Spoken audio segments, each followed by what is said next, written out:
रुक क्यों गए चालक? नौका को आगे की ओर ले चलो। आगे बढ़ना उचित नहीं होगा महाराज। यहाँ से कुछ ही दूरी पर जालजली मुनि तपस्या कर रहे हैं। तो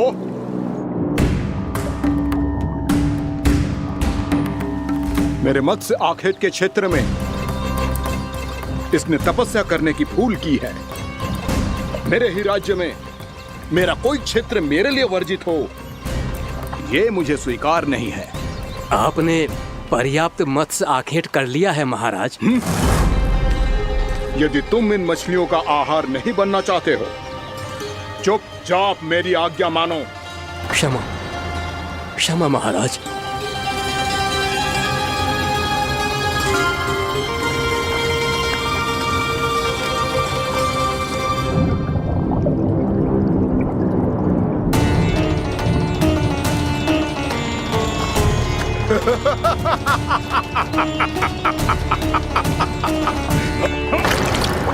मुनिवर, रक्षा कीजिए, रक्षा कीजिए मुनिवर। हमारे प्राण बचाइए मुनिवर, मुनिवर हमारे प्राण बचाइए।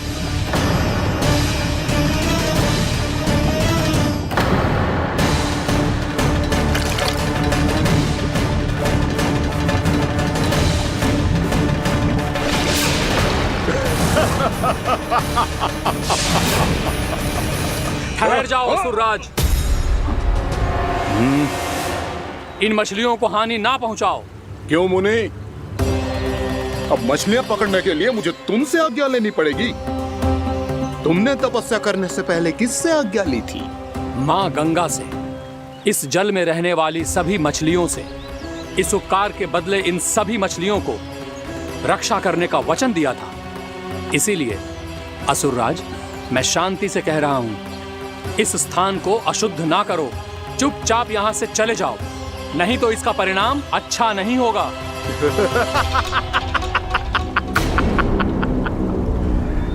तुम जिन देवताओं की तपस्या कर रहे हो ना मुनि, उन्होंने भी मेरा कुछ नहीं बिगाड़ पाया था, और तुम मुझे धमकी देने का दुस्साहस कर रहे हो।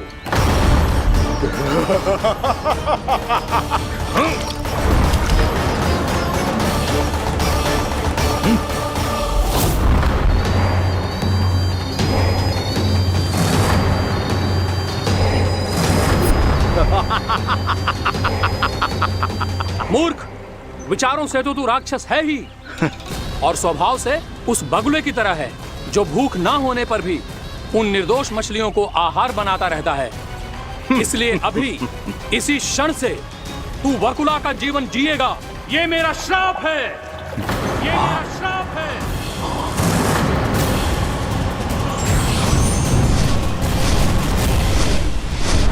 श्राप पाने के बाद तुम्हें आभास हुआ कि तुमने कितना बड़ा अपराध किया था, और तब तुम जजाली मुनि से क्षमा याचना करने लगे। तुम्हारे अपराध बोध को जानकर मुनि से शांत हुए और उन्होंने तुम्हें वरदान दिया। श्राप से मुक्ति का एक ही मार्ग होता है असुर, पश्चाताप। तुम्हें अपने भूल का पश्चाताप है, इसीलिए मैं तुम्हें वरदान देता हूं। तुम्हें मेरे श्राप से मुक्ति अवश्य मिलेगी। स्वयं प्रभु श्री नारायण के अवतार इस बगुले के देह के बंधन से तुम्हें मुक्त करेंगे।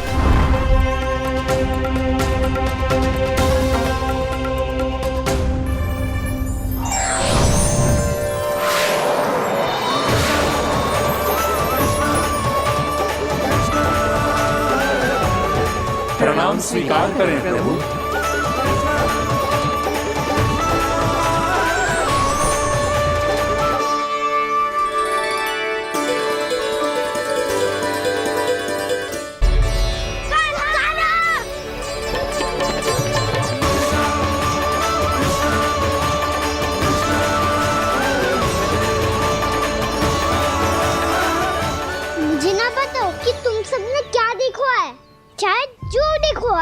बस मैया से कछु मत बताना। कान्हा!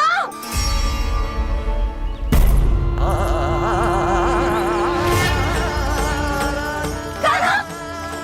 मेरा लल्ला!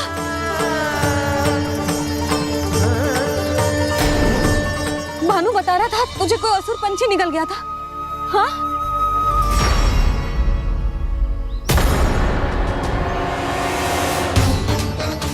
हे नारायण, ये क्या है?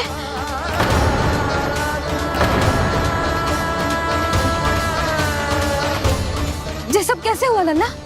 हाँ, कोई बताएगा मुझे ये क्या है?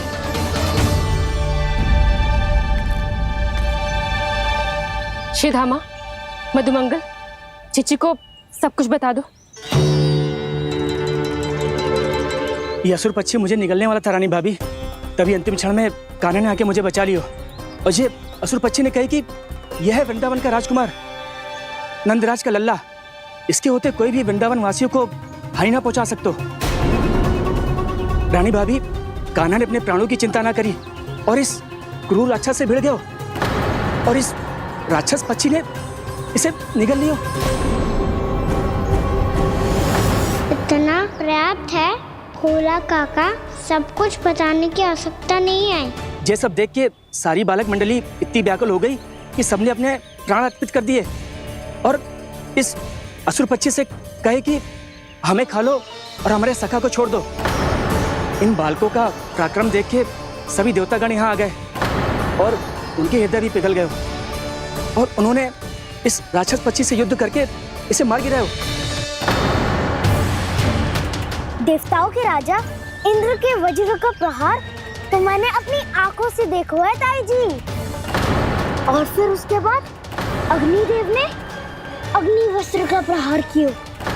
जय ना काकी, वरुण देव, कार्तिकेय, यमदेव सबने मिलके युद्ध किया इस राक्षस से।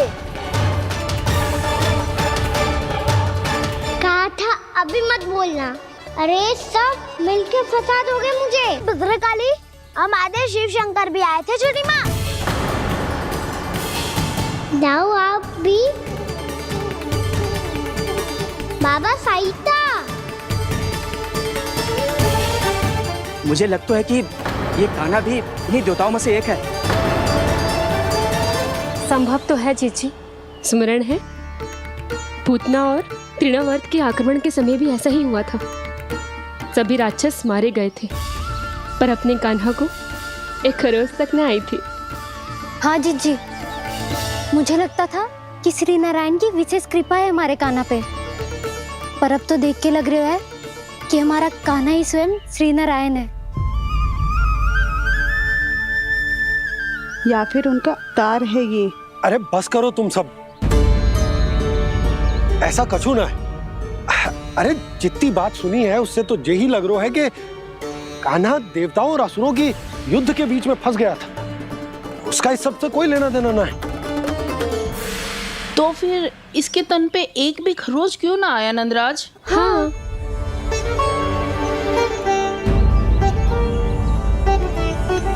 है काकी, खरच तो है। दिखा लल्ला। भैया बात पीड़ा आ रही है, कुछ करो ना। चिकोपिया भी ना अति करती है। श्री नारायण का अवतार हो तो इतनी तनिक सी खरोच पे ऐसे रो तो क्या? बस बहुत होगा। अब तो तुम सबने सीमा ही पार कर दी है। कभी से श्री नारायण बुलाते हो, कभी श्री नारायण का अवतार। तनिक कछु हो ना जाता है कि तुम सब कहानियां बुनने लगती हो। जे बस साधारण सा बालक है, मेरा लल्ला है जे, इसे भगवान मत ही बनाओ।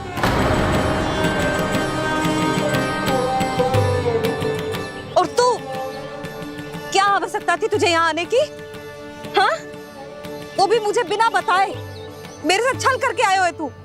अब तू घर चल, ऐसा दंड दूंगी ना कि मैया बहुत पीड़ा हो रही है। मैया बहुत पीड़ा हो रही है मैया।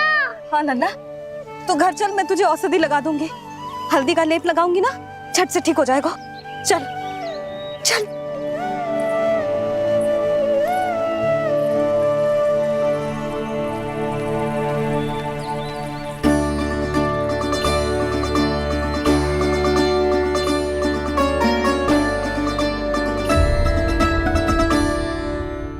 बहुत पीड़ा हो रही है मैया।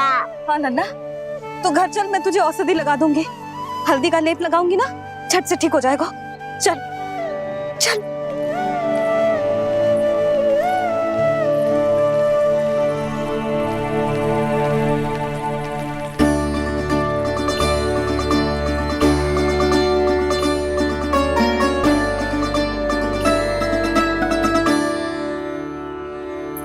बस लल्ला बस, रो मत। चल चल चल आजा, अभी औषधि लगाऊंगी ना तेरी सारी पीड़ा लुप्त हो जाएगी।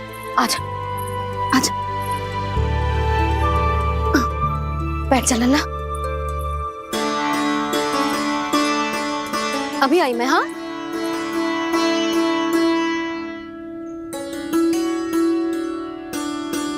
मैया। अरे तो अभी तक रो रो है? क्या कह रही थी सारी गोपियां, बता। के मेरा लल्ला श्री नारायण का अवतार है, दिव्य है, भगवान है। और जो भगवान इतनी छोटी सी चोट पे रोते हैं क्या? इतनी तो लगी भी ना है तुझे जितना तो तू आ ऊ कर रो है।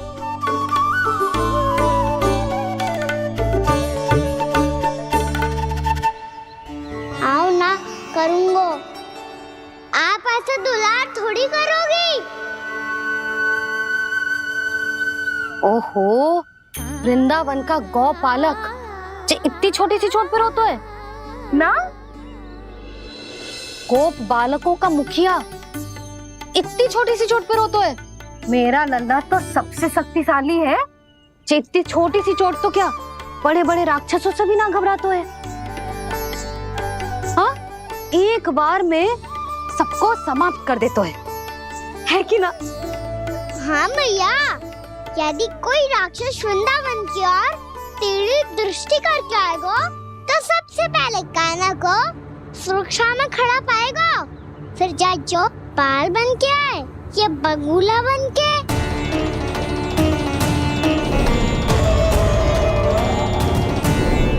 ना लल्ला, सोचो भी मती, वृंदावन की सुरक्षा करना तेरा दायित्व ना है।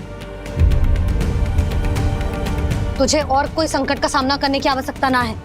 अभी तो मेरी पीड़िता का हरण कर रही थी, अचानक से क्या हो गया मैया को? कोई आवश्यकता ना है तुझे ऐसे संकटों का सामना करने की। आने दे आज तेरे बाबा को, सीधा सीधा बोल दूंगी। बहुत हो गए उनके तर्क वितर्क। मेरा फूल सा लल्ला वन में अकेले गौचारण के लिए ना जाएगो। आज बगुले ने निकल लियो, कल कछु और हो जाए तो? नारायण ना करे, कहीं कछु ऊंच नीच तुझे कछु हो जाए तो? मैं तो जीते जी मर जाऊंगी।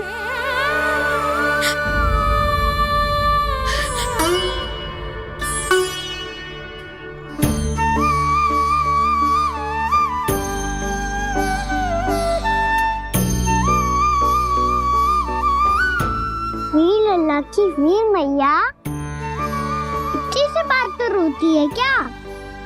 क्या करूं कान्हा, तुझे ऐसे बार बार संकट के मुंह में जाते हुए ना देख सकती मैं। तो फिर मैया मैं वचन देता हूँ, आज के बाद मैं गौचारण के लिए तभी जाऊंगा जब आप आज्ञा दोगी। पक्का? छल ना करेगो ना मेरे साथ? मैंने कब छल करो मैया? अच्छा ठीक है, ना करूँ छल। यदि आपसे पूछे बिना बाहर निकलो तो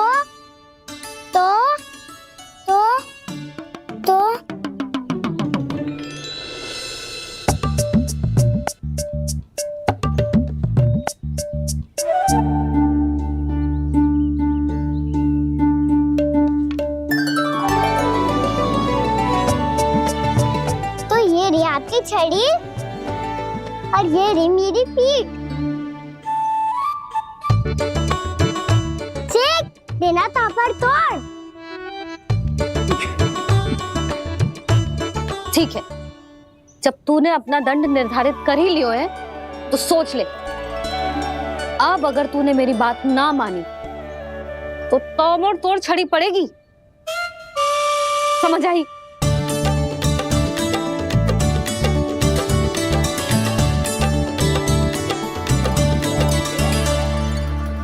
अच्छा ही है कि कान्हा कुछ दिन घर ही रहे। आज वन में जो हुआ है अवश्य कंस ने ही करवाए हुए वो सब।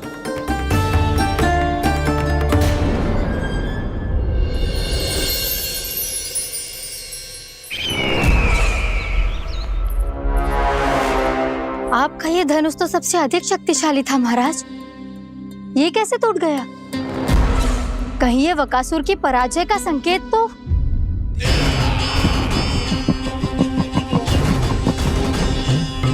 प्राप्ति, लगता है तुम्हें शुभ समाचार मिला नहीं।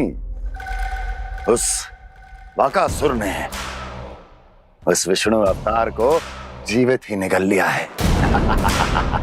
अरे अब तक तो उस नन्हे से बालक को पचा भी चुका होगा वो। उसके तन में रक्त बनकर वो विष्णु अवतार और उसकी शक्तियां और रही होंगी। क्षमा कीजिए महाराज। क्षमा कीजिए। इस अशुभ से मुख से शुभ समाचार आने दो। माथे के बल को ढीला करो, चेहरे पर मुस्कान लाओ और कहो, महाराज, वृंदावन में मातम फैल चुका है। मैं ऐसा ही करता महाराज, यदि सूचना सत्य होती तो।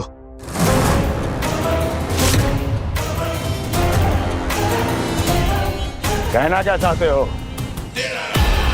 एक क्षण में सूचना उगलो, अन्यथा मेरा योद्धा बकासुर विष्णु अवतार की तरह तुम्हें भी जीवित निकल जाएगा। आने दो।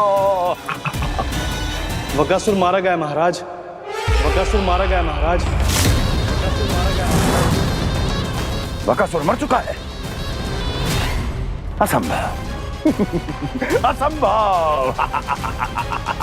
बकासुर ने उस बालक को निगल तो लिया था, पर उसकी सुरक्षा करने के लिए सभी देवता वहां प्रकट हो गए, पर फिर भी कोई बकासुर का सामना नहीं कर पाया। और फिर क्या हुआ? वो बालक स्वयं ही बकासुर के उदर से बाहर आ गया और उसकी चोंच तोड़कर उसकी हत्या कर दी।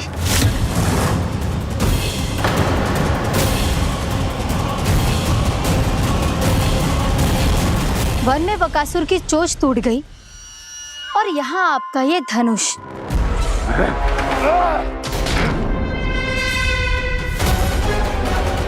केवल नहीं टूटा तो आपका ये भ्रम महाराज। क्षमा कीजिएगा महाराज, आपका भ्रम टूटना आवश्यक है। आवश्यक है आपको यह आभास होना कि उस विष्णु अवतार को पराजित करने के लिए आपके साधारण योद्धाओं में वो सामर्थ्य नहीं है। अच्छा सर, पूतना, तृणावर्त, बकासुर, ये सब साधारण नहीं थे प्राप्ति, साधारण नहीं थे। फिर तो ये और भी अधिक चिंता का विषय है महाराज, क्योंकि इसका अर्थ तो यही हुआ कि वो विष्णु अवतार कुछ अधिक ही असाधारण है और उसका सामना करने के लिए और उसे मिट्टी में मिलाने के लिए आपको एक ऐसे अस्त्र की आवश्यकता है जो उसके सामने ना झुके और ना ही टूटे।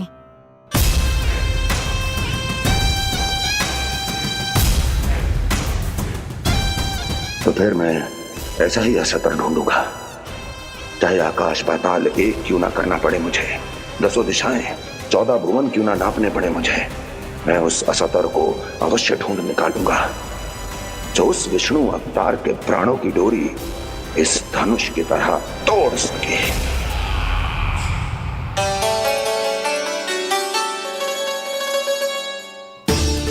थैंक्स बाबा, मैंने मैया को वचन दिया है कि जब तक नहीं चाहेंगी मैं वन नहीं जाऊंगा। इसलिए आप मुझे मारने के लिए कोई शक्तिशाली असुर ढूंढने में व्यस्त रहो।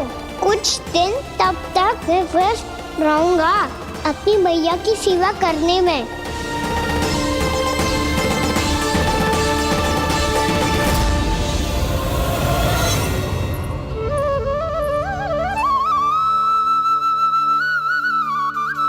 लो मैया, तुलसी जी को चढ़ाने के लिए जल।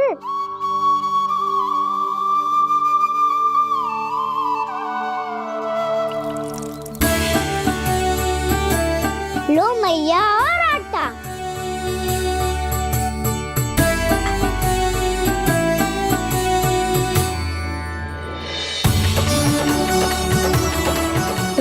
मैया, बेलन।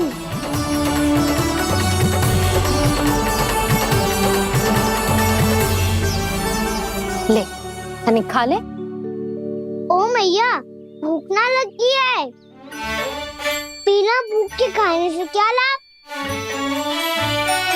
और तेरा जब पेट तो कह रहा है कि उसे भोजन चाहिए। और लाभ कैसे ना लल्ला? भोजन का लाभ है ना, तन को पोषण मिलेगो, स्वास्थ्य बनेगो, जे तेरी भुजाओं में शक्ति आ जाएगी ताऊ के जैसी, ताऊ से भी अधिक। तेरे जे केस भी लंबे हो जाएंगे। सच्ची मैया? सच्ची। माप के देख लियो नित्य दिन। तनिक खा।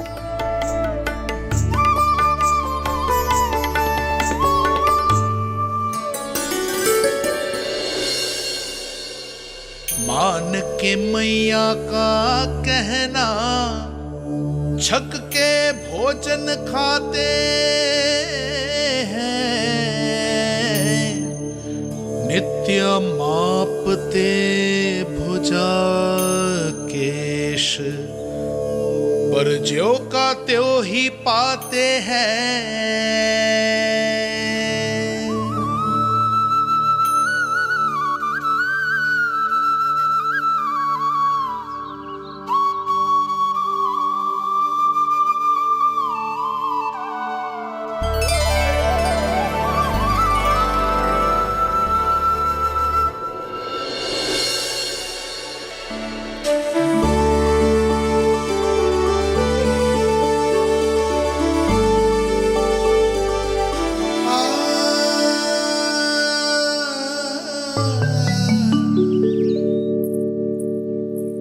ले लल्ला, फल खा ले।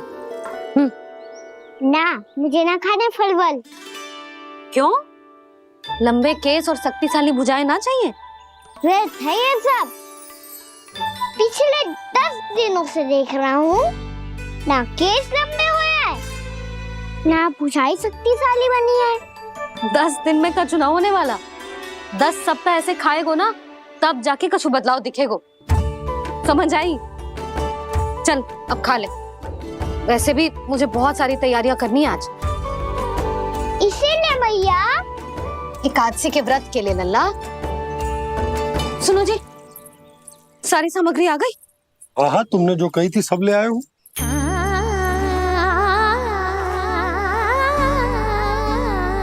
इसमें नारियल तो है ही ना, उसके बिना मैं एकादशी की पूजा कैसे करूंगी?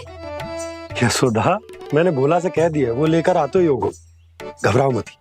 कैसे ना घबराओ जी, आपको पता है ना एकादशी का व्रत मेरे लिए कितना महत्वपूर्ण है। पता है। अरे इसमें तो दिए भी ना है। दिए ना है? अब मैं अभी लेकर आता हूँ। आप रहने दो, मैं ही लेके आती हूँ। भक्त भोला राम के यहाँ से है? भक्त भोला राम? मेरा अर्थ है कुमार खुला यहाँ के यहाँ से। हाँ हाँ, वो ही।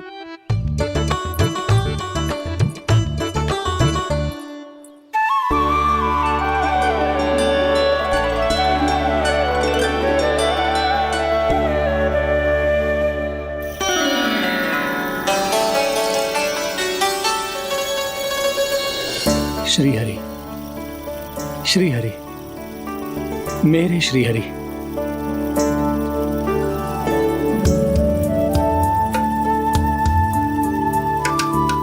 मेरे श्री हरि। भोला राम, मेरी मटकी तैयार है? मेरे श्री हरि, मेरे श्री हरि।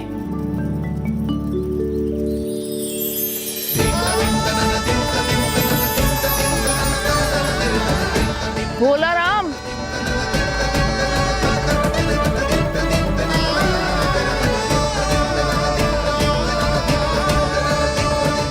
भोला काका, ओ भोला काका।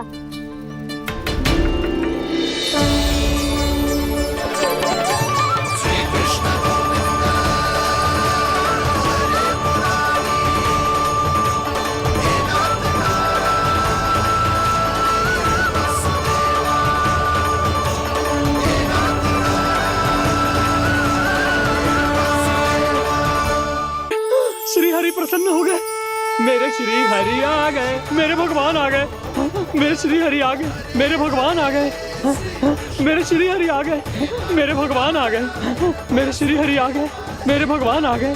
मेरे भगवान आ गए, मेरे घर मेरे भगवान आ गए।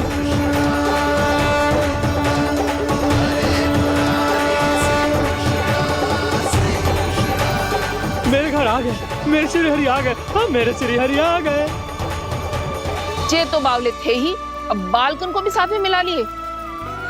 उज्जवल क्या कर रहा है? अरे ठहर जा बोला।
क्या वो गाना? किसकी धुन में झूम रहा तू? निर्मल निशा भक्ति की धुन में।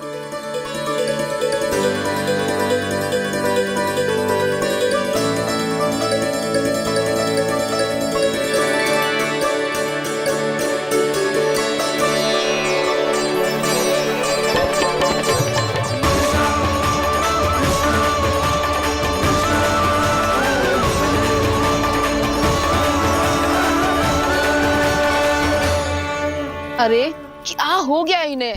बावले हो गए हैं क्या? ठहरो, कोई आवश्यकता ना है ऐसे बावलों की तरह नाचने की।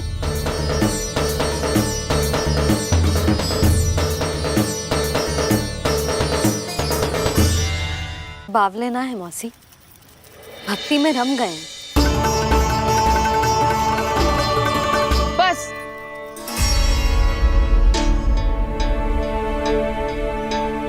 हम सब कब से खड़े हैं यहाँ, पर तुम्हें कुछ ध्यान ही रहा है।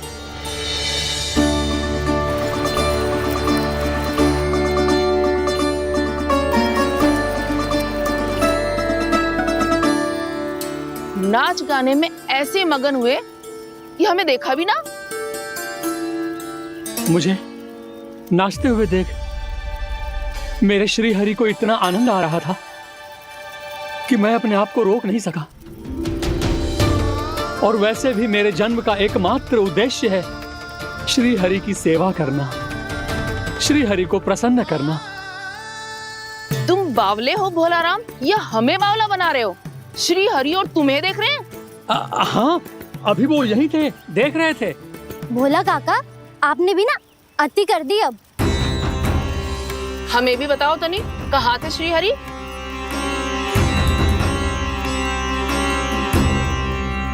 ना जाने अपना उपहास करवाने में क्या आनंद आता है इन्हें। देखो, अब तुम सच मानो या झूठ, लेकिन हमरे श्री हरि यहीं थे, इसी चाक पर अभी। हाँ, लो सुन लो इस मूर्ख की बात। श्री हरि को और कोई स्थान ना मिलो जो इसके मिट्टी के चाक पे आकर बैठेंगे। श्री हरि को और कोई स्थान ना मिलो जो इसके मिट्टी के चाक पे आकर बैठेंगे। श्री हरि को और कोई स्थान ना मिलो जो इसके मिट्टी के चाक पे आकर बैठेंगे। जैसी मैया भैंसो ही लल्ला, दोनों का कुछ पता ही ना चलतो, कब किस बात पर प्रसन्न हो जाए और किस बात पर रुष्ट। अरे मैं भला असत्य क्यों बोलूंगा? अभी अभी यही थे श्री हरि। हाँ,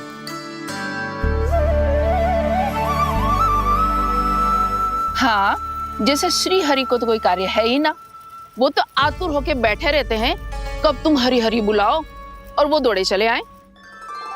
भगवान तो भक्तों के पास आने के लिए सदैव आतुर रहते हैं, बल्कि सत्य तो यह है कि भक्तों के मन में ही निवास करते हैं भगवान।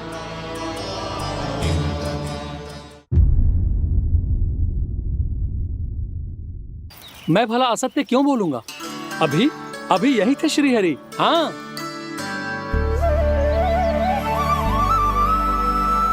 हाँ, जैसे श्री हरि को तो कोई कार्य है ही ना।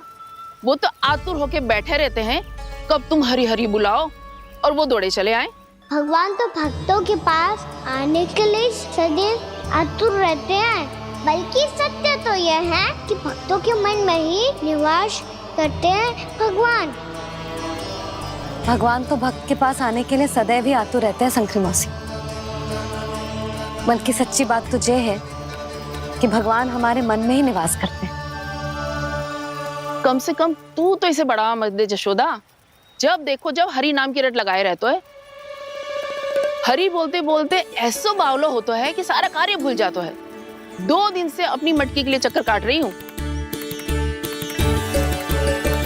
अभी तो एक चक्कर और लगाना होगा आपको। आपकी मटकी तैयार हो गई है, अभी लाता हूँ।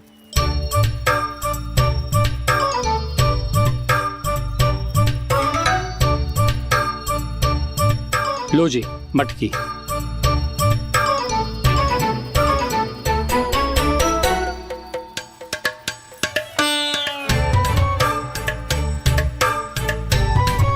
इस कच्चे मटके का क्या करूं मैं?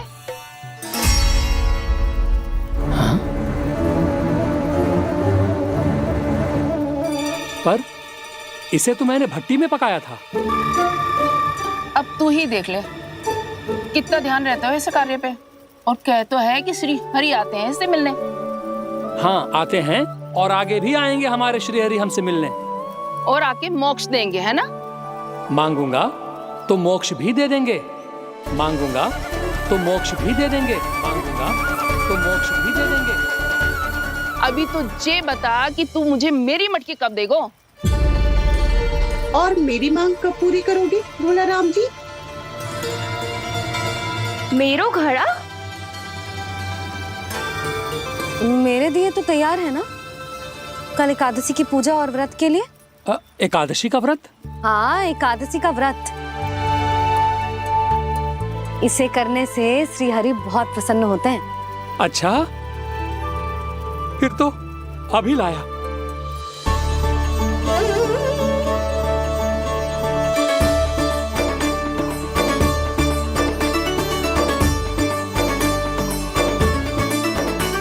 लो जी आपके दिए।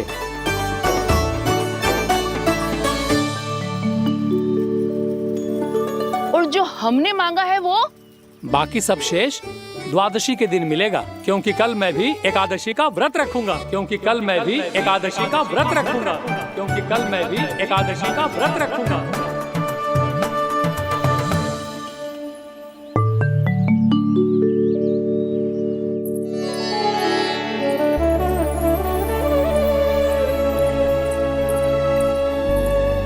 जानकी, फूलों का प्रबंध हुआ कि ना?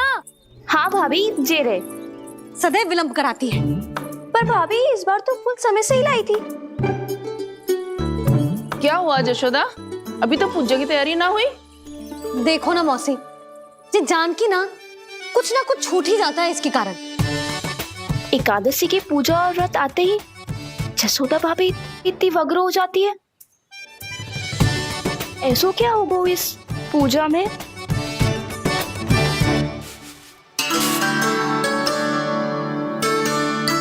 ये थाली में रोली चंदन रखने से, दिया जलाने से के होगो? आपको पता भी है एकादशी का व्रत क्यों रखते हैं? क्या महत्व है इसका? लो, जे तो मैं जसोमती रानी से पूछना भूल ही गया। पर हाँ भगवान, मेरे लिए इतना ही पर्याप्त है कि इस व्रत को रखने से मेरे श्री हरि हमसे प्रसन्न हो जाएंगे।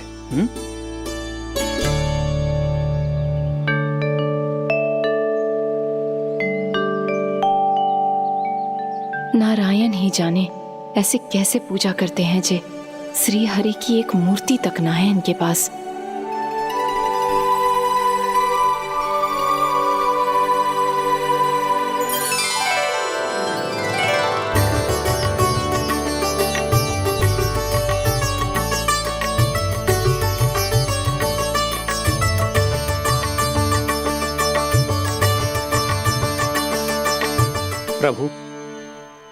न तो मेरे पास मूर्ति है और ना तो इस व्रत के विधि विधान के बारे में मुझे जानकारी है और ना ही मुझे इसके महत्व के बारे में जानकारी है, पर फिर भी मैं करना चाहता हूं।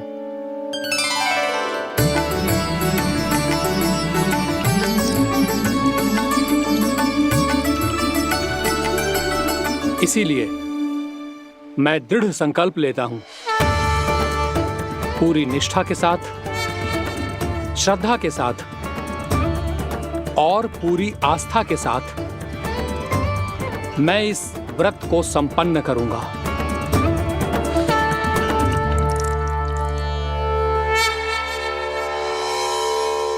हम संकल्प लेते हैं कि एकादशी के व्रत को पूरी निष्ठा के साथ संपन्न करेंगे।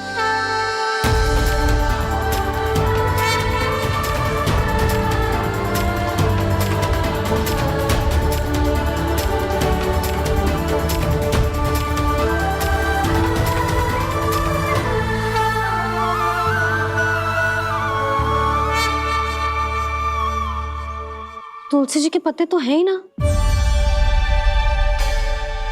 श्री नारायण को तुलसी जी के पत्ते के बिना भोग ना चढ़तो है। जानकी, तुलसी के पत्ते कहाँ हैं? भाभी, मैं तो कब से यही पूछना चाह रही थी कि तुलसी के पत्ते लाऊं क्या, पर आप तो व्यस्त थी ना। तुझे कितनी बार समझाओ है ना, यदि तेरे कछु करने से किसी और की कोई हानि ना हो रही हो या किसी के अच्छे कार्य में सहायता हो रही हो तो मुझसे आज्ञा लेने की आवश्यकता ना है। समझ गई भाभी, आगे से जाना उनको। ले अभी लेकर आती हूँ।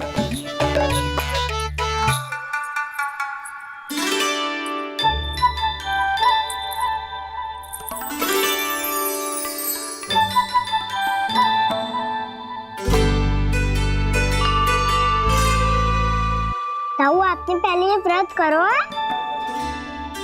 आपको इसका महत्व पता है? भाभी चलो।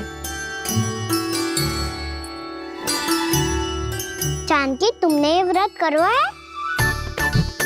फिर तुमको इसका महत्व पता है? सुमति जी, आपको पता है इसका महत्व?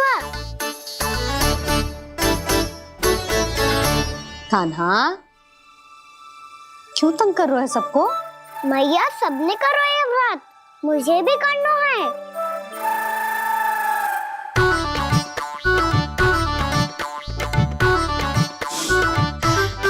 ये व्रत केवल बड़ों के लिए होती है लल्ला।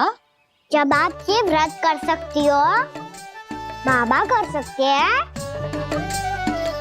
ये सारी गोपियां कर सकते हैं, वो भी कर सकते हैं, तो मैं क्यों ना कर सकता? क्योंकि तू कल तक भूखा ना रह पाएगा लल्ला। जब भक्त रह सकते हैं, फिर मैं क्यों नहीं रह सकता? मेरा अर्थ है कि नारायण के भक्त मैया। मैया, मान जाओ ना, मुझे करने दो ना ये व्रत।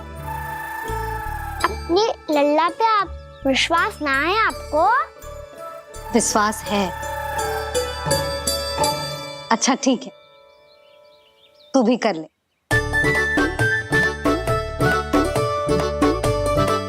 पर मैया, व्रत की कथा तो सुनाओ, मैं तो अबध हूँ ना। मुझे कैसा पता चलेगा कि ये व्रत करते क्यों हैं?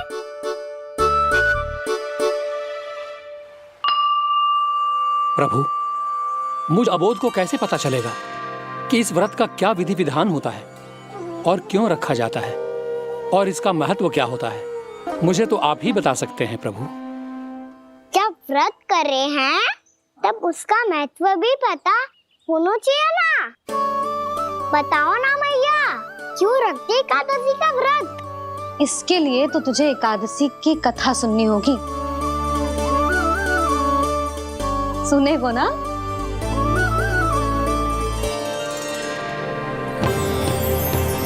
वसुदेव सुतं देवं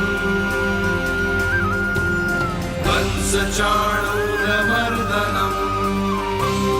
श्रीहरि, यशोदा परमानंदम्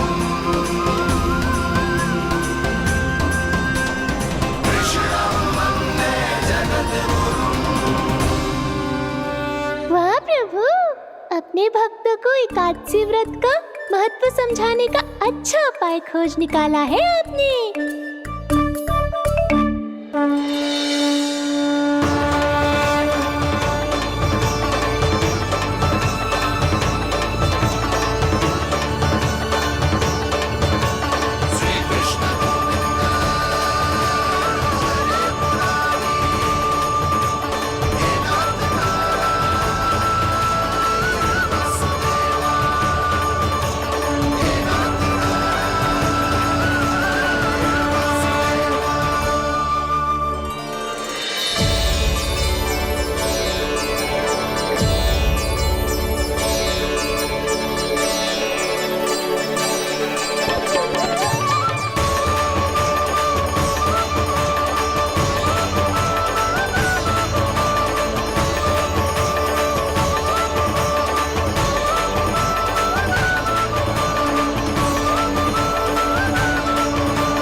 अब सब जन एकादशी के व्रत की कथा ध्यान से सुनना, तभी जे व्रत पूरा माना जाएगा।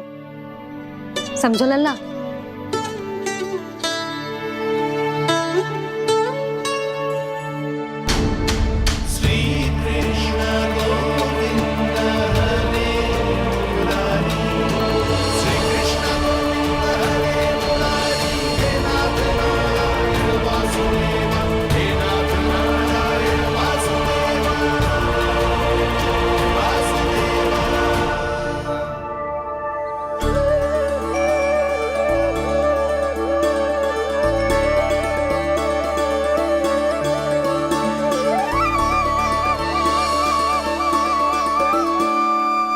सतयुग में चंद्रावती नाम के नगर में मूरा नाम का एक असुर राज्य करता था। ओम ब्रह्मदेवाय नमः। ओम ब्रह्मदेवाय नमः। ओम ब्रह्मदेवाय नमः। ओम ब्रह्मदेवाय नमः।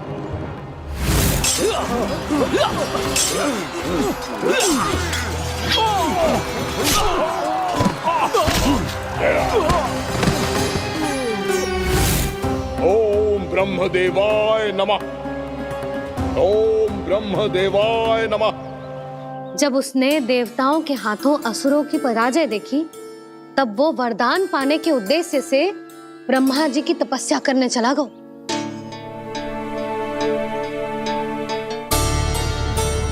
शीघ्र ही मूरा की तपस्या सफल हो गई और ब्रह्मदेव जी उससे प्रसन्न हो गए। ओम ब्रह्मदेवाय नमः। ओम ब्रह्मदेवाय नमः। ओम ब्रह्मदेवाय नमः। ओम ब्रह्मदेवाय नमः। ओम ब्रह्मदेवाय नमः। ओम ब्रह्मदेवाय नमः। ओम ब्रह्मदेवाय नमः। ओम ब्रह्मदेवाय नमः। मूरा, प्रणाम ब्रह्मदेव। तुम्हारी तपस्या सफल हुई। बोलो, तुम्हें क्या वर चाहिए? सृष्टि के रचयिता ब्रह्मदेव, कृपया मुझे ऐसा वरदान दीजिए जिसकी सहायता से मैं त्रिलोकी विजयी बन जाऊं और कोई देवता मुझे पराजित ना कर सके। यहाँ तक कि देवताओं के रक्षक, सृष्टि के संचालक भगवान श्री विष्णु के लिए भी मैं अपराजय रहूं। तथास्तु, तथास्तु, तथास्तु। प्रणाम ब्रह्मदेव।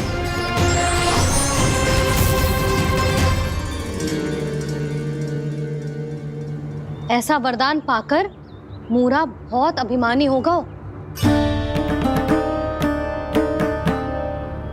यक्षों, किन्नरों, यहाँ तक कि देवताओं को भी युद्ध के लिए ललकारने लगा, पर किसी ने भी उसकी ललकार को स्वीकार ना करो, क्योंकि सभी उसकी शक्ति से बहुत भयभीत थे और उसके सामने युद्ध किए बिना ही अपनी पराजय स्वीकार करने लगे। और फिर दंभ में आके उसने स्वर्ग लोक पर भी आक्रमण कर दिया और देवराज इंद्र तक को चुनौती दे डाली।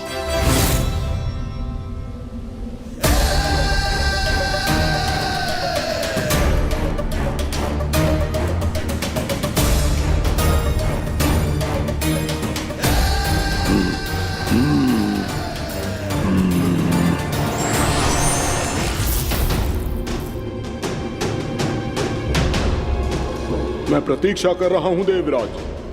क्या उत्तर है तुम्हारा? मुझसे युद्ध करोगे या फिर बिना लड़े ही पराजय स्वीकार कर मेरे अधीन हो जाओगे और सौंप दोगे मुझे अपना ये स्वर्ग लोक? सारी शक्ति तुम्हारे मुख में है या कुछ बाहुबल भी है तुम्हारे पास? मैं तुम्हारी चुनौती स्वीकार करता हूं मूरा। मैं तुम्हारी चुनौती स्वीकार करता हूं मूरा।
खैरिए देवगण, असुर राज मुरा को ब्रह्मदेव का आशीर्वाद प्राप्त है। आप में से कोई भी इन्हें पराजित नहीं कर पाएगा।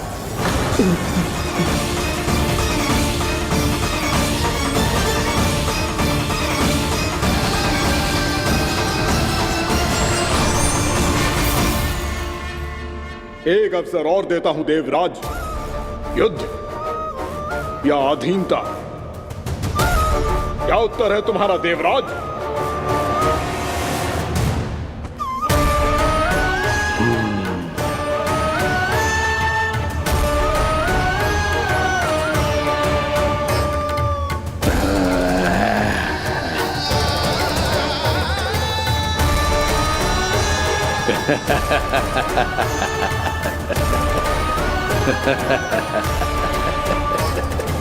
इंद्र और सभी देवताओं ने मूरा के आतंक में आके उससे भयभीत होके अपना सिंहासन छोड़ दियो।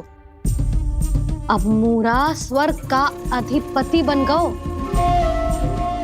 और शीघ्र ही उसने अन्य सभी असुरों को स्वर्ग में निवास करने के लिए आमंत्रित कर दियो। और इस प्रकार से वो धीरे धीरे तीनों लोकों का सम्राट बन गयो। उसे किसी ने रोका नहीं मैया? ना लल्ला, इतना साहस किसी में था ही ना।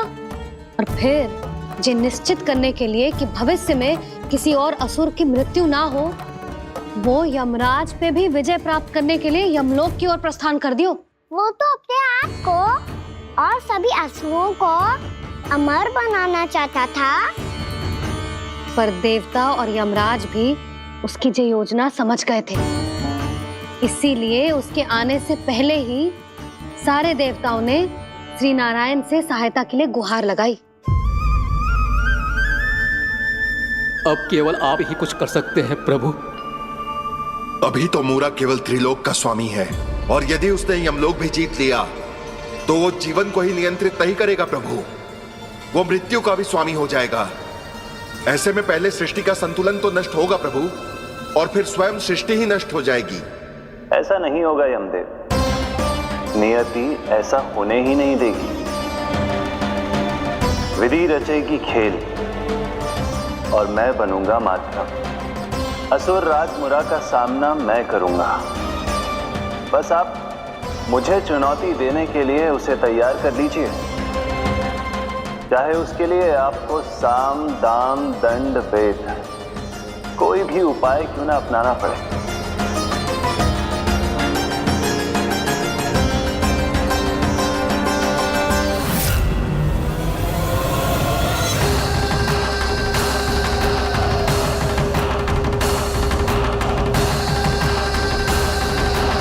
आप तो मेरी प्रतीक्षा में पहले से ही खड़े हैं यमदेव।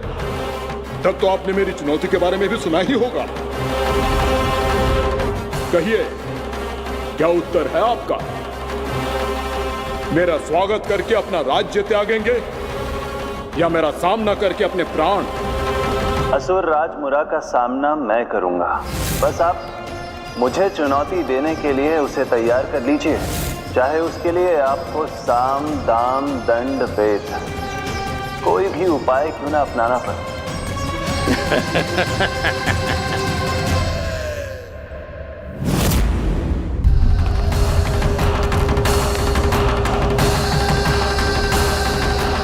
आप तो मेरी प्रतीक्षा में पहले से ही खड़े हैं यमदेव। तब तो आपने मेरी चुनौती के बारे में भी सुना ही होगा। कहिए, क्या उत्तर है आपका? मेरा स्वागत करके अपना राज्य त्यागेंगे या मेरा सामना करके अपने प्राण? हे असुर श्रेष्ठ, मैं आपकी अधीनता स्वीकार करने के लिए तैयार हूं। बस एक विनती है मेरी। शर्त को विनती का नाम देकर बहलाना चाहते हो मुझे यमराज? असुर राज मूरा के सामने शर्त रख पाओ, इतना सामर्थ्य नहीं है तुम में। इसका आभास है मुझे असुरराज, पर मैं आपकी अधीनता स्वीकार करूं इससे पहले आपको स्वामी धर्म का पालन करना होगा। मेरे पुराने स्वामी के क्रोध से मेरी रक्षा करनी होगी आपको। कौन है तुम्हारा पुराना स्वामी? भगवान श्री नारायण। और छोटी माँ मूरासुर को तो श्री नारायण से भी रक्षा का वरदान प्राप्त था ना? यही तो श्री नारायण की लीला थी बलराम। पर वो राक्षस अपने दम में जे समझ ही ना पाओ कि वो क्या भूल करने जा रहे हैं। अब पहुंच गो भगवान श्री नारायण को चुनौती देने के लिए।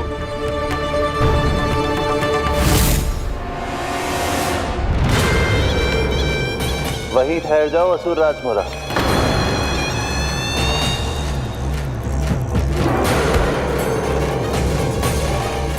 यहाँ क्यों आए?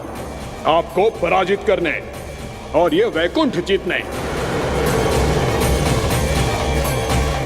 ताकि मैं यमलोक का स्वामी बन सकूं। फिर आओ, युद्ध भूमि में मेरा सामना करो।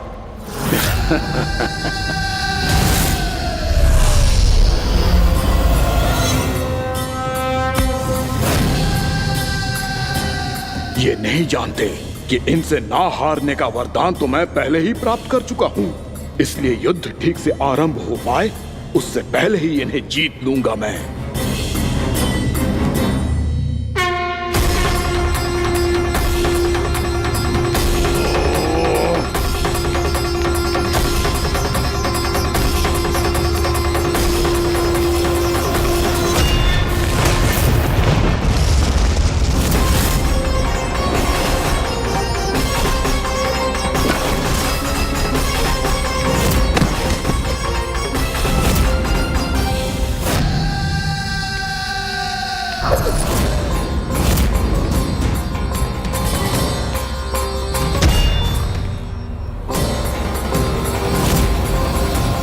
और इस प्रकार जे युद्ध वर्षों वर्षों तक चलता रहो।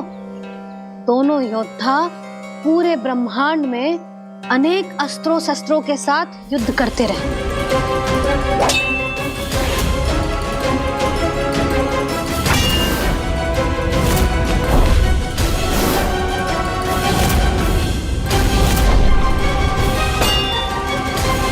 फिर क्या हुआ मैया?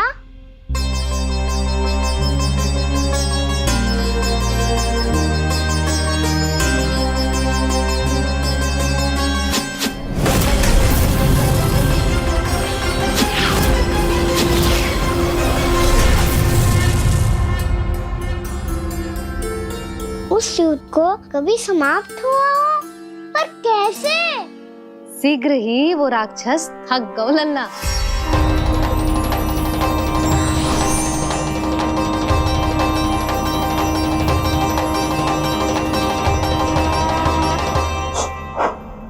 खड़े खड़े देख क्या रहे हैं नारायण? आक्रमण कीजिए, वध कर दीजिए मेरा।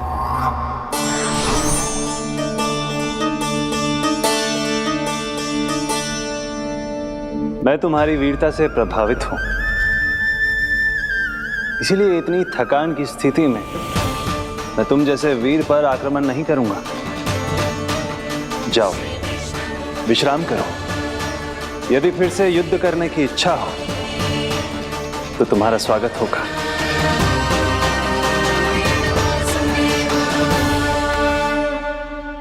जे कह के श्री नारायण बद्रिका आश्रम चले गए और वहां हिम्मत नाम की एक कंदरा में ध्यान लगा के बैठ गए।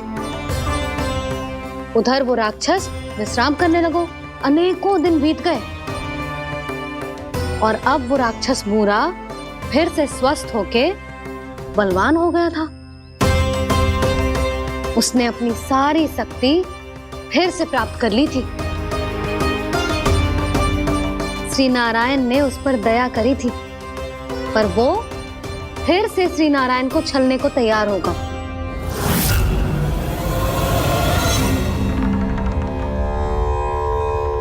ध्यान में बैठे बैठे श्री नारायण योग निद्रा में चले गए, पर दुष्ट मूरा इसी अवसर का लाभ उठा के उनकी कंदरा में घुस आयो ताकि वो सोते हुए श्री नारायण पे आक्रमण कर सके।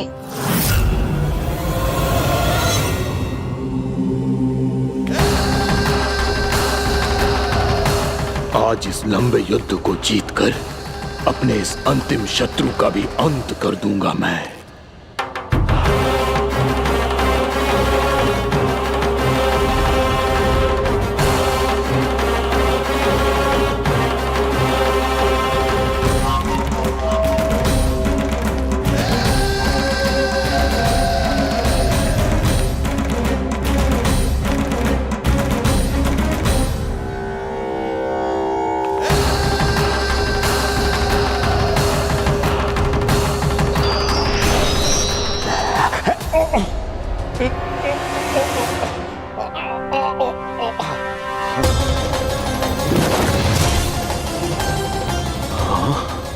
दुष्ट राक्षस, प्रभु ने तुझ पर दया की, तुझे संभलने का अवसर दिया। तू इन्हीं पर ही छल से वार करने चला है।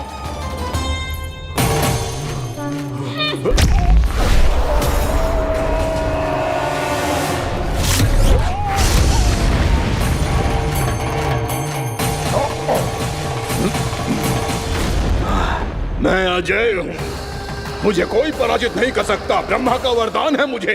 तूने नारायण से अपराजय होने का वरदान मांगा था मूर्ख। उनकी शक्ति से नहीं, ध्यान से देख। मैं तेरी मृत्यु हूँ, मृत्यु।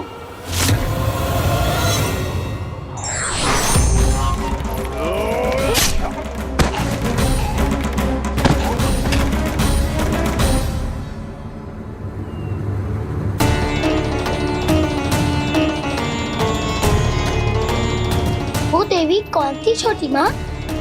और कौन बलराम, वही तो थी देवी एकादशी।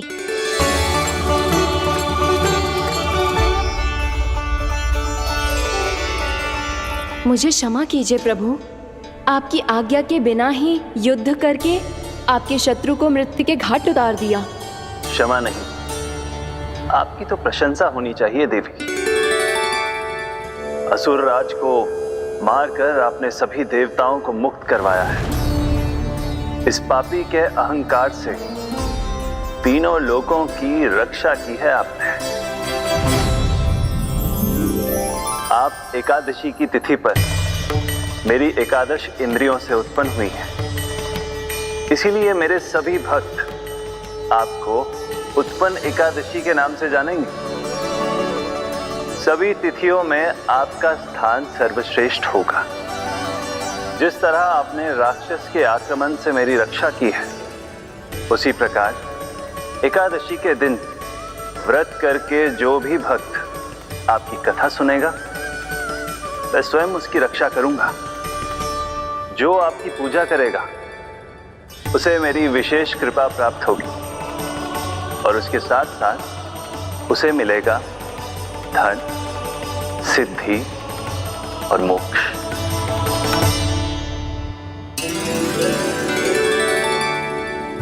इसीलिए आज के दिन व्रत रखने का बहुत अधिक महत्व होता है। बोलो एकादशी मैया की जय। बोलो श्री नारायण भगवान की जय।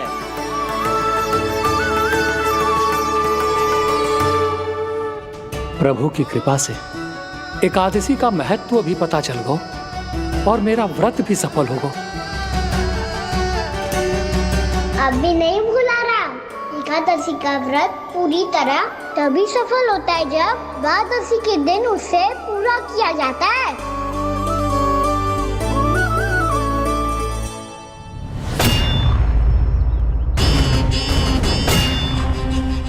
आवश्यक है आपको यह आभास होना कि उस विष्णु अवतार को पराजित करने के लिए आपके साधारण योद्धाओं में वो सामर्थ्य नहीं है।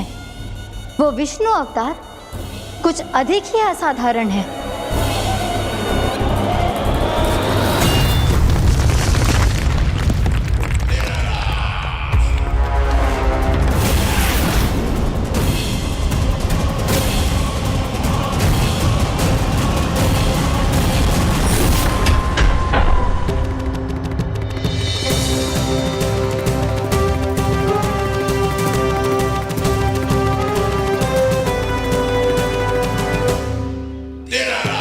अब मैं दिखाऊंगा उस विष्णु अवतार को असाधारण शत्रु क्या होता है।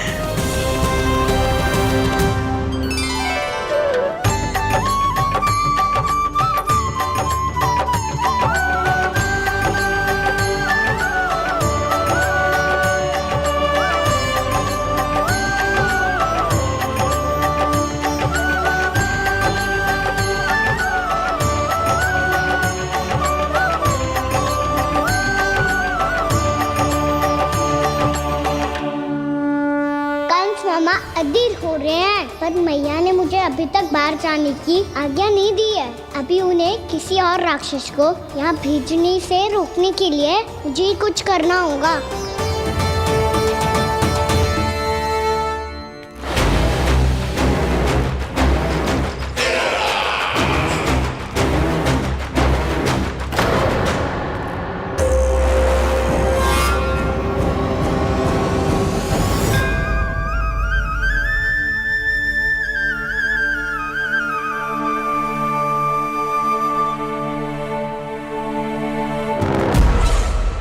कौन हो तुम? बचपन से ही मुझे मारने का सपना देख रहे हैं, फिर मुझे ही नहीं पहचानते।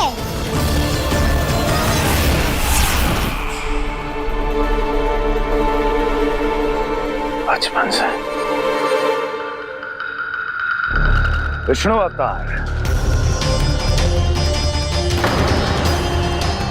कोई कान्हा बुलाता है तो कोई मुरलीधर पुकारता है, कोई माखन चोर कहता है, कोई कहता है चिच्चोर। पर विष्णु अवतार इस नाम से तो बस आप ही मुझे बुलाते हो मामा जी। इतना साहस, ये तो यहाँ आ गया है।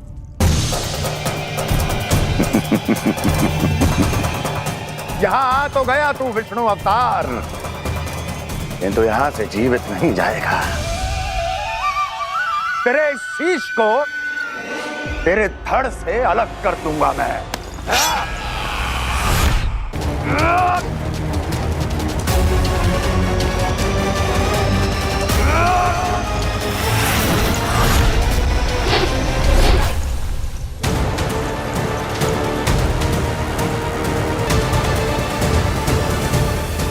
कहाँ देख रहे हो मामा जी? मैं तैयार हूँ।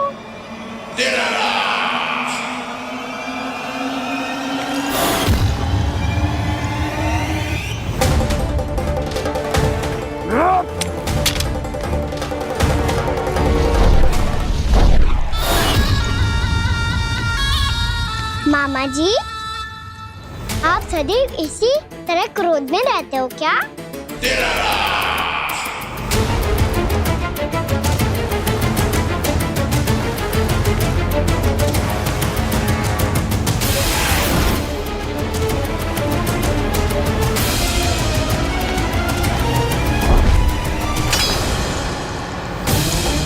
छोड़, छोड़ मेरी तलवार को। छोड़ो तो तब जब पकड़ा हूँ।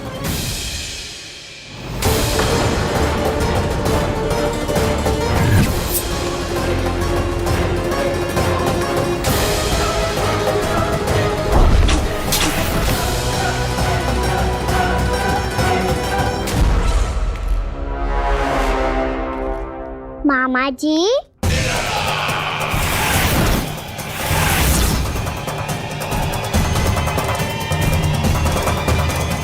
आप थक गए होंगे, थोड़ा विश्राम कर लो।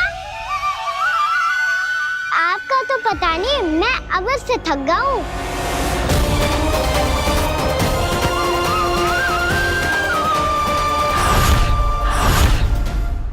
मेरे सिंहासन पर बैठने का दुस्साहस। अभी तो बस अभ्यास कर रहा था मामा जी। भविष्य में मुझे तो बैठना है यहाँ। आपने बल प्रयोग करके से अपने पिताजी से छीना था, मैं आज छीन लूंगा। जो छल और बल से लिया जाए वो अधिक समय तक टिकता नहीं है मामा जी।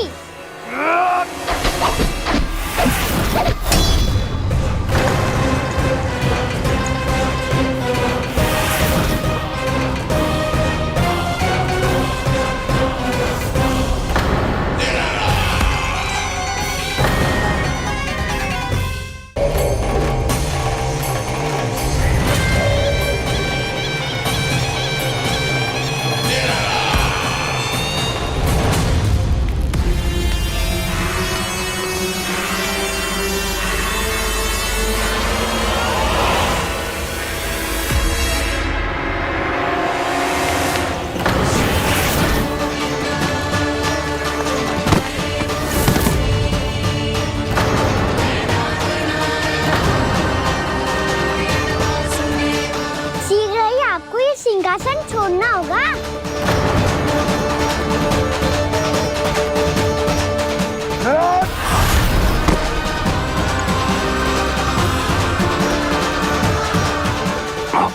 वो मेरा सिंहासन छीनना चाहता। वो आ रहा है, वो आ रहा है। सैनिकों, दुर्जन, बंद कर दो सभी द्वार और झरोखे, सब के सब। इसकी हर संभावना पर इतना कड़ा पहरा बिठा दो कि ना तो कोई महल के भीतर आ सके, ना कोई बाहर जा सके। मुझे महल की चप्पे चप्पे की सूचना चाहिए। जाओ।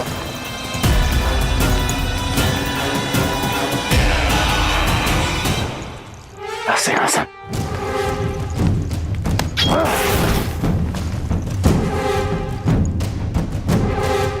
अब आ, दुष्ट मायावी, छलिया विष्णु अवतार, मैं कंस तेरी प्रतीक्षा कर रहा हूँ। देखता हूँ मेरे सिंहासन पर कैसे बैठता है तू। मुझे तो बस कुछ समय चाहिए था, वो मिल गया। अब करते रहिए आप प्रतीक्षा।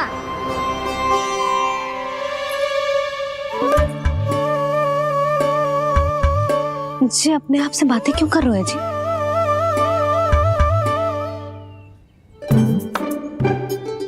आप मुस्कुरा क्यों रहे हो?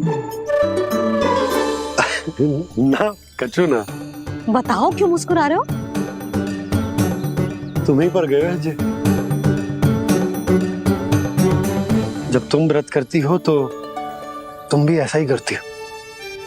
इसी प्रकार भूख अधिक लगने पर अपना ध्यान भटकाने के लिए स्वयं से ही बड़बड़ाती रहती। होगा। आपको तो बस मेरा उपहास उड़ाने के लिए बहाना चाहिए।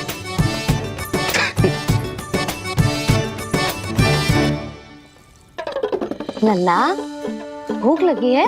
ना मैया, व्रत करे तो भूख कैसे लगेगी?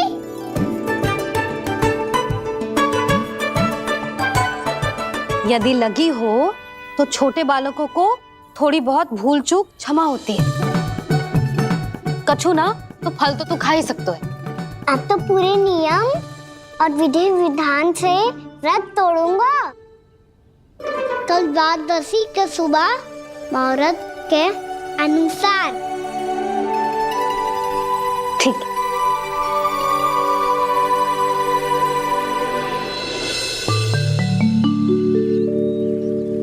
लल्ला, एकादशी समाप्त हो गई है, द्वादशी लग गई है। अब तू व्रत तोड़ सकते है। भोजन कर ले। ले।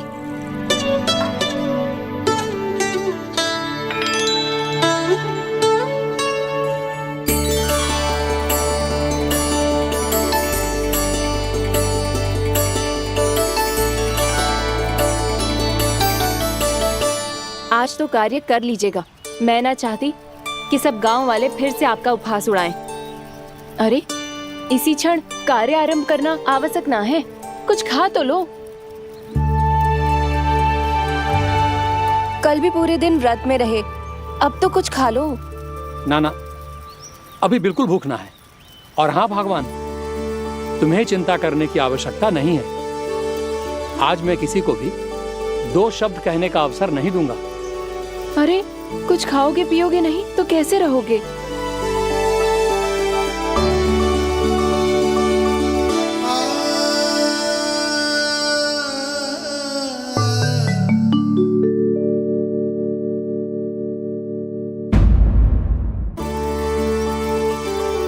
अरे इसी क्षण कार्य आरंभ करना आवश्यक ना है, कुछ खा तो लो।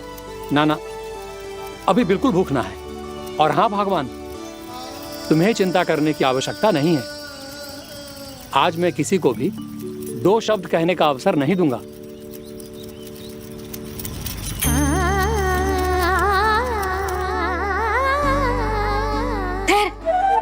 मैं तेरे लिए मट्ठा लेके आती हूँ। व्रत के बाद पीने से पेट ठंडा रहता है। रुक।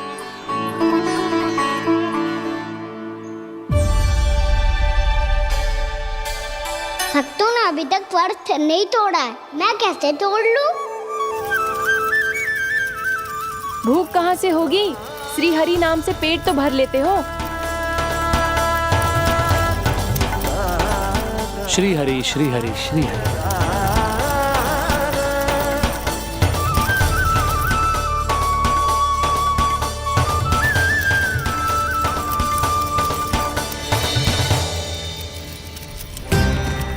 हरि हरि प्रभु हरि, हरि हरि प्रभु हरि, हरि हरि प्रभु हरि, हरि हरि प्रभु हरि। कल से अन्न का एक दाना ना गो है पेट में। अब क्या व्रत तुड़वाने भी आपके प्रभु ही आएंगे? अब क्या व्रत तुड़वाने भी आपके प्रभु ही आएंगे? मैया,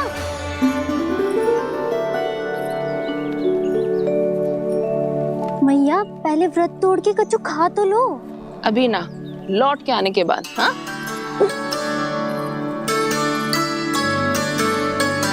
बलराम ठहरो पुत्र, पहले कुछ खा लो, व्रत तोड़ना आवश्यक होता है।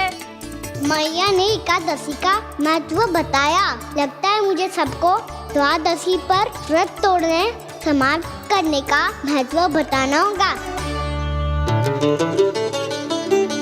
हरि हरि हरि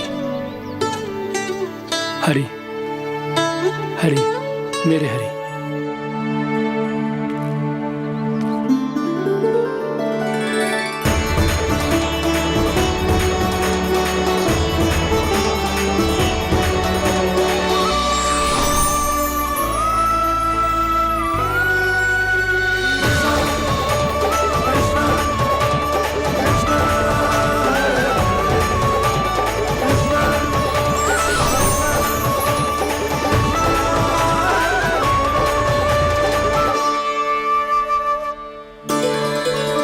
अभी अभी तो मैंने बच्चों की मां को वचन दिया था कि आज किसी को शिकायत करने का अवसर ना दूंगा, और अब मैं प्रभु श्री हरि की कल्पना जसोमती रानी के लल्ला में ही करने लगा। ना ना, ये ठीक ना है।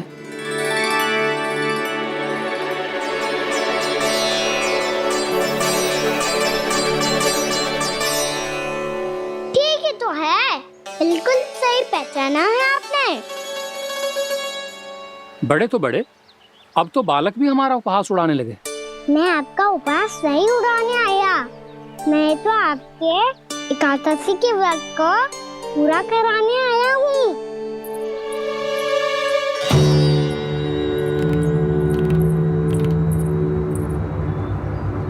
कान्हा,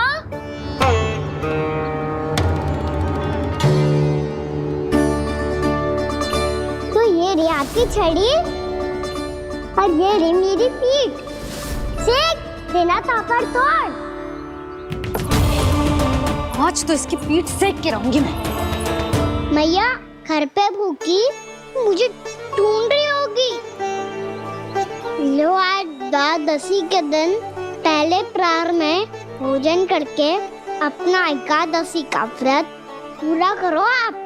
धन्यवाद राजकुमार, पर अभी हमें भूख नहीं है। बहुत सारा काम पड़ा है और अभी थोड़ी ही देर में शंकरी बहन भी अपनी मटकी लेने आती होंगी।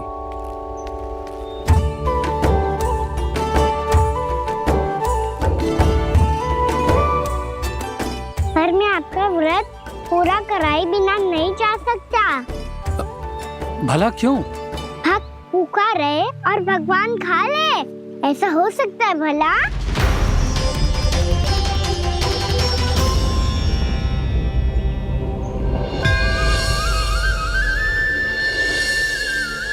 ये कैसा भ्रम हो रहा है मुझे लगता है अपना काम करना चाहिए। एकादशी के पहले प्रहर में व्रत पूरा करना बहुत आवश्यक होता है, ना तो एकादशी का व्रत भी पूरा ना मानो जातो।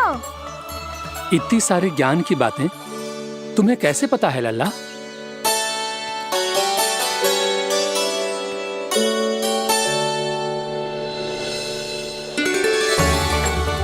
जैसे एकादशी की कथा होती है, वैसे द्वादशी की महिमा भी एक बहुत महत्वपूर्ण कथा है।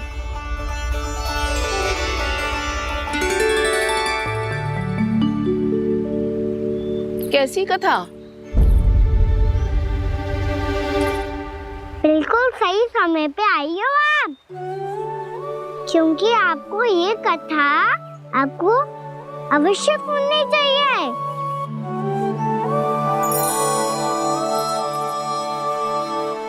मुझे क्यों?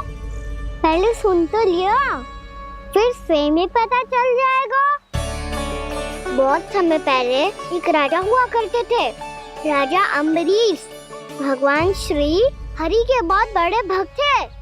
ओम नमो नारायणाय, ओम नमो नारायणाय।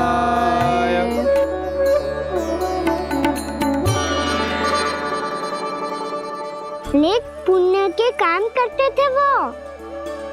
अपनी पत्नी के साथ हरि का नाम जपते रहते थे।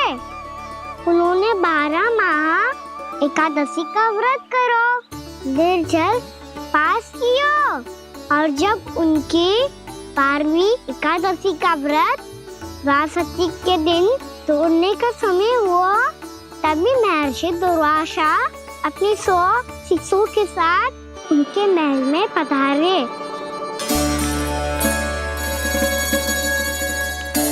प्रणाम स्वीकार करें महर्षि। आप जैसे महान ऋषि मेरे राज्यसभा में आए, वो भी ऐसे अवसर पर जब मैं और मेरी पत्नी निरंतर 12 एकादशियों के बाद अंतिम एकादशी का व्रत तोड़ेंगे। इससे बड़े सौभाग्य की क्या बात हो सकती है हमारे लिए? आज आपके साथ साथ मेरा और मेरे शिष्यों का एकादशी व्रत भी पूरा होगा। संभव है प्रभु की इच्छा यही हो कि हम सब अपना व्रत एक साथ तोड़ें। ये तो अत्यधिक प्रसन्नता की बात है महर्षि। तो फिर ठीक है, हम सब यात्रा से थके हैं। व्रत तोड़ने से पहले हम स्नान करना चाहते हैं। जैसी आपकी इच्छा महर्षि। जब तक आप लोग लौटेंगे तब तक आपके सारे प्रबंध यहाँ हो चुके होंगे।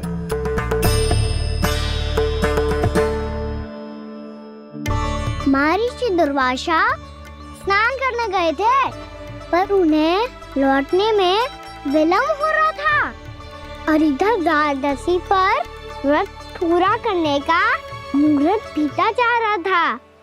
महाराज अम्बरीश बड़ी दृढ़ता के साथ महर्षि दुर्वासा के लौटने की प्रतीक्षा कर रहे थे। महाराज, व्रत तोड़ने का मुहूर्त बीता जा रहा है, बस कुछ ही समय बचा है। महर्षि और उनके शिष्यों को लौटने में न जाने कितना समय लग जाएगा। मेरा सुझाव है कि आप मुहूर्त समाप्त होने से पहले व्रत अवश्य तोड़ लें। गुरुदेव, हमने महर्षि दुर्वासा को वचन दिया है कि जब तक वो लौटेंगे नहीं तब तक हम व्रत नहीं तोड़ेंगे। इसीलिए मैं उनके लौटने के बाद ही भोजन ग्रहण करूंगा। पर महाराज, मुहूर्त यदि बीत गया और समय रहते हुए नहीं आए तो महाराज आपका व्रत पूरा नहीं होगा। महाराज, आपको उसका फल नहीं मिलेगा। महाराज, 12 एकादशियों का व्रत व्यर्थ चला जाएगा। किंतु गुरुदेव, यदि मैंने